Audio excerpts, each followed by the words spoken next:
Hello and welcome. Another clip using your gel plate and just having fun, quite frankly.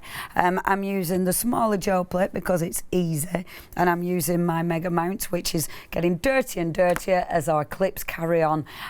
Okay, so got my gel plate. What I wanted to do was show a few more techniques, just a few more with stamps.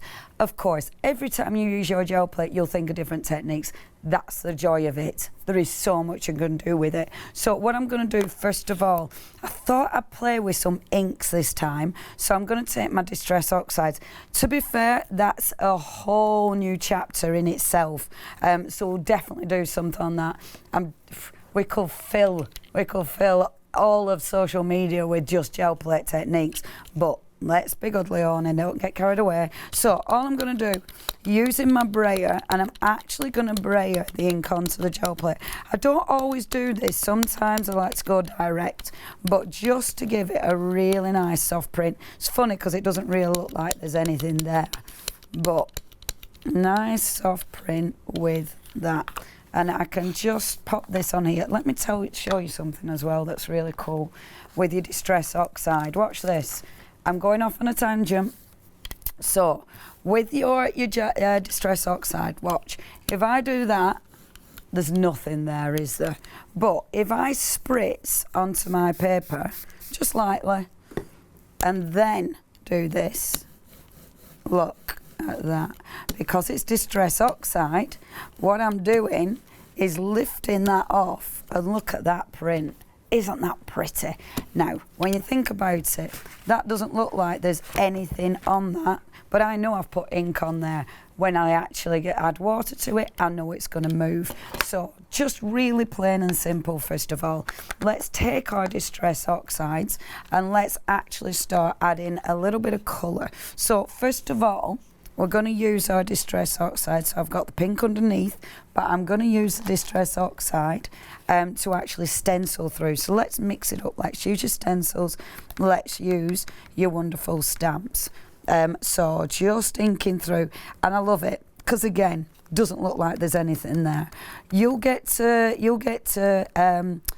decide what your favourite colours are, what work the best together. You won't kind of realise or discover what your favourite ones are by doing things like this, by experimenting. So just go for it, just play. Use scrap paper.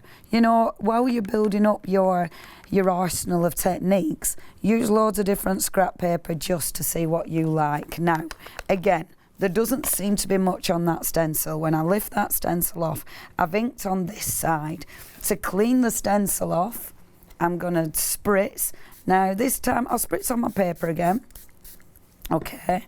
Not too heavy. I've gone a bit, but it don't matter. Put your stencil down and just brayering over. I'm brayering over to force the ink into that cardstock. It's only scrap. If it goes wrong, it doesn't matter. But I've got some of the ink off there. It's quite light actually, but actually that looks really pretty.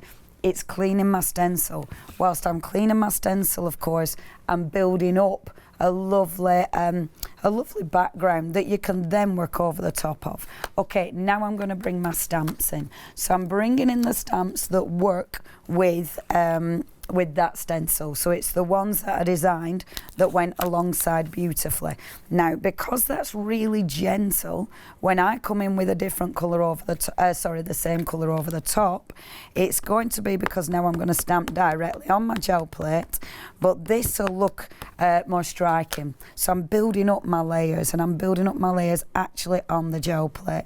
Now, I love doing this because I don't really I do it I just go for it. You know, I don't really have a plan of action. I don't really know what I'm going to get, but that's what I like about the gel plate. You don't need to do this. You can be really specific and you can still get really specific applications with your gel plate. So you don't have to be as random as I am. My stamp again, to clean it off, I'm going to go onto that piece of paper. And look at that, nice and crisp. Look, got a print from my lid. So just going on there, and that cleans my stamp, but again, I'm building up my layers. So I'm doing two projects in one. I'm going to bring the blue in because of course I've got the blue on the background as well. So bringing the blue in and going in with the stamps. You can use your mounts on this.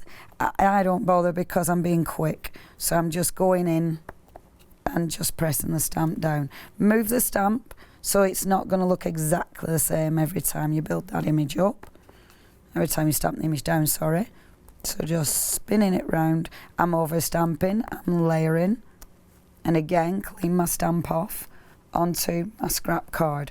The scrap card is damp enough to pick the ink up off that stamp.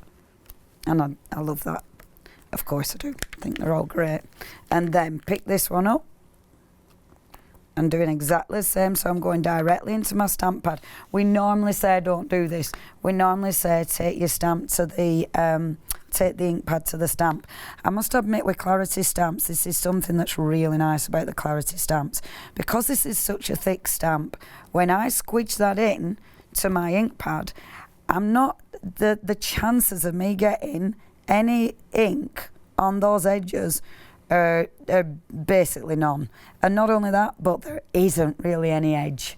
I mean, that when you look at that, there's hardly any edge for me to over ink, which is actually quite rare with stamps. So it does mean if you find that you over ink a lot, then this might be a really nice range to try if you haven't tried already. It also means I've got a lot of stamp, because it's a thick stamp, I've got a lot of stamp to pick up. So even without a block, it's not a big deal. Okay, let's see. I've built up a lot. Let's have a look what I've actually designed and what I've actually printed. So, taking my card. Now, I'm working with distress. If I took a print as it is, I'm not really going to get much because it's going to be really light. Let's show you. If you're doing this, don't do this, okay? But I just want to show you what it looks like. So if I was just to take a print as it is, okay? Oh, it looks great. It looks really nice. Look at that. I would expect it to be lighter than that, I'm not going to lie. So do this at home. You know, I've just said don't. Ignore that bit. Cut that bit out. We're not going to cut it out in editing because it's kind of funny. Do this. but do this also. So I've still got ink on there. Get your cardstock. Spritz it gently with water. You don't want rivers. Okay, just nice little, just get it damp. And because it's an oxide, I love doing this. So it looks like I've picked up all the ink, doesn't it? Because obviously that was a lot stronger than I thought it were going to be. But because we've put water on the card, that does make me laugh. Don't do this. Do this. Look, I adore that print. Isn't that beautiful? That, I must admit, you see, that's my favourite one because it's soft, it's subtle. I love the way the colours have started to merge because of the water. For that one, that's quite strong for me. But I still love it. There's still things I'd do, but I love that one. I love the subtlety of it, and I bet you, I wonder, shall we try and see if we can get another print? Just one more. I'm going to spritz directly on the gel plate. Now, the reason I don't normally spritz directly on the gel plate is because I want, when I was doing the pickup the first time, I wanted to see the clarity of the stamp. If I spritz directly on your gel plate and you put too much water on, your ink's going to move, it's going to start splaying, so you wouldn't get that crispness that you've already achieved. So let's see, we might not get a print. It's very, very light is that, but you can see it's a print because you can see the difference. But it's very light. That's one you build up on though. You've cleaned your gel plate, so that's nothing left on it now. It's all on there. So you've cleaned your gel plate, but you've also given yourself a really soft background to work with. So using your inks, I'll just do a little one for this one because again there's so much I can do, but using your inks, use your stencil, that's your background, but then stamping directly onto your gel plate, that gives you the possibility and it enables you to create layers and layers, and of course it allows you to create multiple prints. This is what's different. You know, if you was just stamping on that, that'll be it. You'd just be stamping on that because you're doing it on your gel plate. It allows you to build up layers, but it allows you to get multiple prints, and that's what makes a gel plate so cool. That and 5 million other things. We'll get through all 5 million. Maybe not, but we'll get through a few. I hope you're enjoying these, and I hope obviously you're playing with your gel plate. I can't wait for you to share all those on social media, or of course you can send them into the live shows. Thank you very much, and there'll be plenty more of these. See you in a bit.